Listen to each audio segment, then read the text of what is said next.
This is the newsroom on CNN Philippines. Tonight, Typhoon Ompong's outer edges are now hammering several provinces in a few hours before the typhoon's early morning landfall. Still no let-up on rising prices. Water rate hike is next. And Jay-Z is Forbes' highest-paid rapper.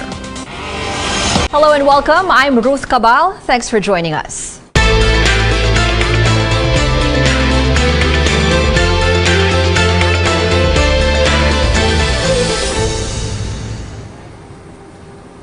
It's just a matter of hours now before Typhoon Ompong is expected to make landfall in northern Luzon. Millions of people in the storm's path are already hunkered down in their homes or in evacuation centers. The biggest worry is heavy rains, strong winds, and possible storm surges in coastal towns. Storm signal number 4 are now up in Cagayan. You're seeing live pictures from there. Also in northern Isabela, Apayao, and Abra. Landfall is expected in Cagayan between 1 and 3 a.m. Saturday.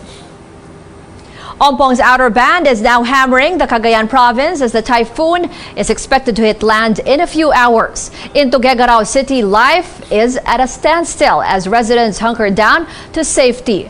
Rex Remitio is reporting live from Tuguegarao. Rex, can you tell us what it's like there tonight? The wind is getting stronger, it's howling like a beast, the rains are also getting heavier. This is how Typhoon Ompong is making its presence felt here in Tuguegarao City as it draws towards its landfall this midnight. So far, we have yet to see any significant damage on infrastructure and properties here in the city, but life is at a standstill as most stores, establishments, and shops are closed as early as 7 in the evening. But we have also seen some defiant motorists traveling around with their tricycles, motorcycles, and cars. Also, shop owners secured the windows of their establishments by boarding these up with plywood. This is to ensure they will withstand the dangerous winds and possible heavy flooding.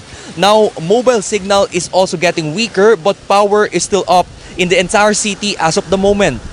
Mayor Jefferson Soriano says about 400 families have been evacuated.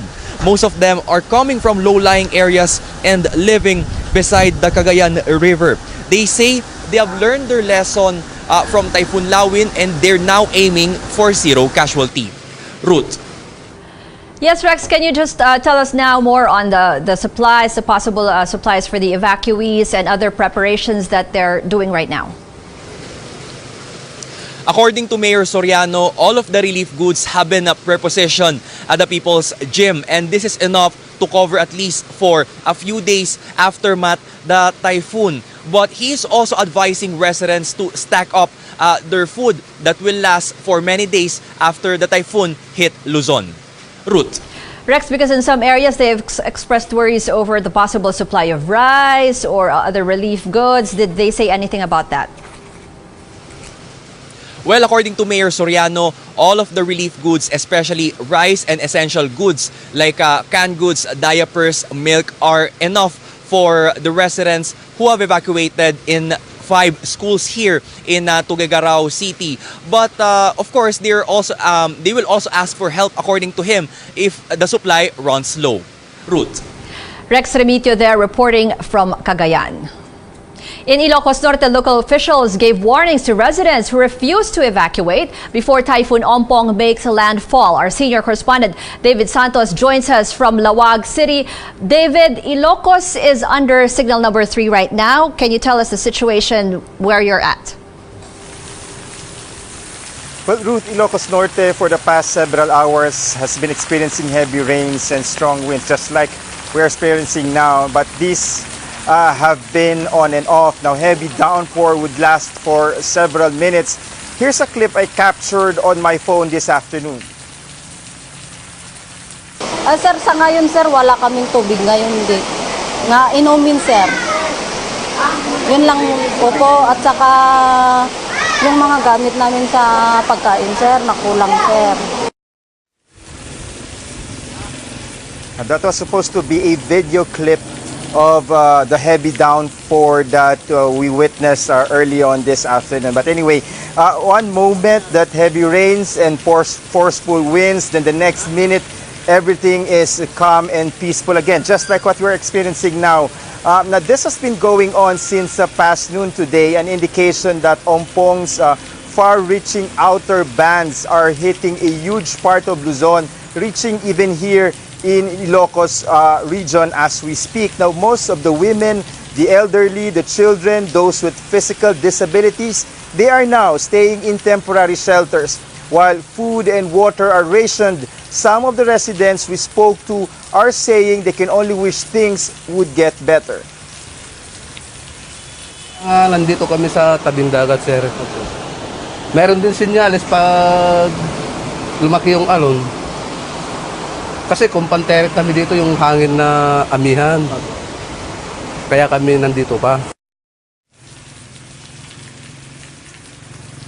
Now you might ask, where are the men? Well, the video that we show was one of them. Well, apparently, just like in most typhoon coverages we've been through, the men are still in their homes where they plan to ride out the storm. But if the situation worsens, we've been told that they are ready to move to the evacuation center quickly, Ruth. But David, like those men you mentioned, was there enough time, or was there enough warnings given to them to at least prepare to, to evacuate or to prepare some of their things before the storm hits? Praying for the Philippines. God bless the Philippines to keep us all safe from the storm. Si Filipina Porio, ayan yung ating mga suke, si Radi de Colongon and Elijah Cruz, yan si Eli.